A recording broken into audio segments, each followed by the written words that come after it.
Hello students, welcome back to admission idea. आज इस video में हम बात करने वाले हैं बिटसेट 2024 के बारे में। तो उसके रजिस्ट्रेशन शुरू हुए हैं या नहीं, एलिजिबिलिटी क्राइटेरिया क्या रहने वाला है, exam pattern, syllabus, application fee, other fee, सारी चीज़ों के बारे में हम डिस्कस करेंगे। तो शुरू करते हैं वीडियो को, मेरे साथ लास्ट तक बने रहिएगा।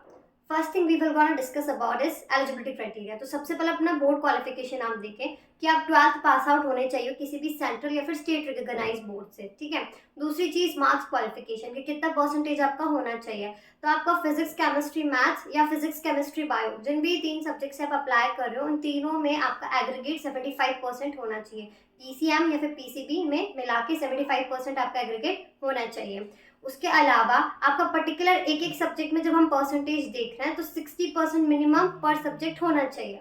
अच्छा, मैंने ये तो बता दें कि आप 12th पास आउट होने चाहिए। अब कुछ बच्चों के मन में डाउट आ रहा होगा कि हम अगर 12th अपेयरिंग है तो 12th अपेयरिंग स्टूडेंट जो है ना वो भी अप्लाई कर सकते हैं। बस आपका जब रिजल्ट आ जाए तब आप ये चीज़ ध्यान रखना कि आपका इतना इतना परसेंटेज आया है या नहीं। जितना मार्क्स आपको रिक्वायर्ड है एलिजिबल होने के लिए वो चीज़ आप एक बार चेक कर लेना।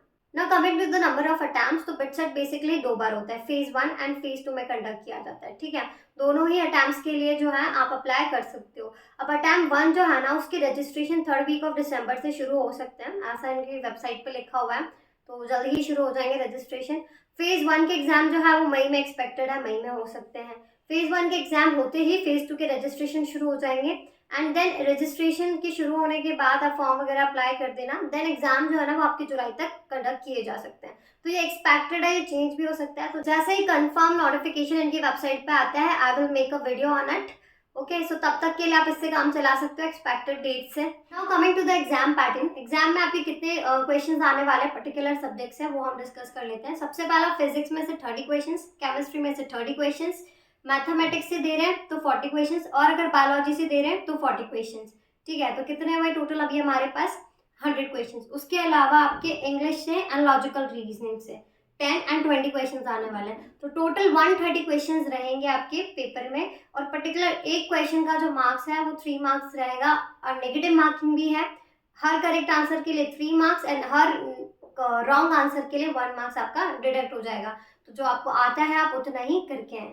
टोटल 130 क्वेश्चंस हुए और 3 मार्क्स का एक क्वेश्चन, तो टोटल 390 मार्क्स का आपका पेपर हो गया, ठीक है। तो 180 मिनट्स आपको मिलते हैं, यानी कि टोटल आपके 3 घंटे हैं आपके पास इन क्वेश्चंस को करने के लिए। मान लीजिए आपके 130 क्वेश्चंस हो जाते हैं तो 12 क्वेश्चंस एक्स्ट्रा भी होते हैं इस पेपर के अंदर। मेनली ये उन स्टूडेंट्स के लिए रखा जाता है, मतलब कुछ ज़्यादा ही मतलब इंटेलिजेंट स्टूडेंट्स के लिए क्वेश्चंस रखे जाते हैं। अगर आपका 130 क्वेश्चंस कंप्लीट हो चुका है तो आप इन 12 क्वेश्चंस को अटेम्प्ट कर सकते हो। ये बेसिकली पीसीएमबी एंड उसके अलावा रीजनिंग, इनसे पूछे जाते हैं क्वेश्चन। 3 क्वेश्चन हर सब्जेक्ट से आपके पास आते हैं, ठीक है।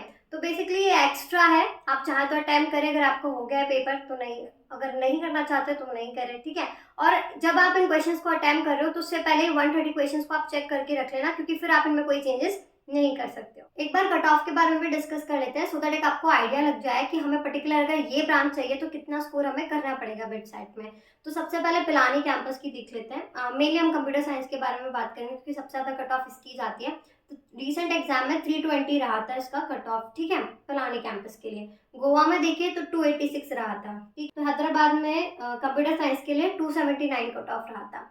तो आप ये चेक कर सकते हो कि हमें इतना मिनिमम स्कोर लेके आना है अगर ये वाली ब्रांच हमें चाहिए। तो मैं यहाँ पर ये फोटो अटैच कर रही हूँ, तो आप इसका स्क्रीनशॉट ले लेना, आपको पता रहेगा यहाँ पे पर्टिकुलर ब्रांच के लिए क्या क्या कट ऑफ गई थी। मैम आपने एग्जाम पैटर्न बता दिया, कट ऑफ बता दिया, अब सिलेबस भी तो बता दो। तो सिलेबस देखो क्या रहेगा आपका, क्लास 11th एंड 12th के एनसीईआरटी जो है ना उसके बेसिस पे पूरा आपका पेपर जो है वो आने वाला है, ठीक है। यही से इजी रहेगा, लेकिन ये मतलब इसको हल्के में मत लेना, क्योंकि करीबन 3 से 3.5 लाख बच्चे जो है हर साल इस एग्जाम के लिए अप्लाई करते हैं। तो पेपर तो आपका थोड़ा सा हार्ड होगा। अगर आपकी स्पीड अच्छी, एक्यूरेसी अच्छी है तो आराम से आप निकाल सकते हो, ठीक है। और कट ऑफ थोड़ा सा देख लेना, उससे आपकी हेल्प हो जाएगी थोड़ी। और एक और चीज़ आपकी प्रैक्टिस में जो 4 चांद लगा सकती है, बिटसेट के जो सैम्पल पेपर्स हैं जो प्रीवियस ईयर्स में आए हुए हैं उनको जरूर सॉल्व करके जाना। एप्लीकेशन फी के बारे में जान लेते हैं। तो अगर आप सेशन 1 एंड सेशन 2 यानी कि फेज 1 फेज 2 दोनों के लिए साथ में अप्लाई करना चाहते हैं तो 5400 रुपीज़ फी है मेल कैंडिडेट्स के लिए एंड 4400 रुपीज़ फी है फीमेल कैंडिडेट्स के लिए।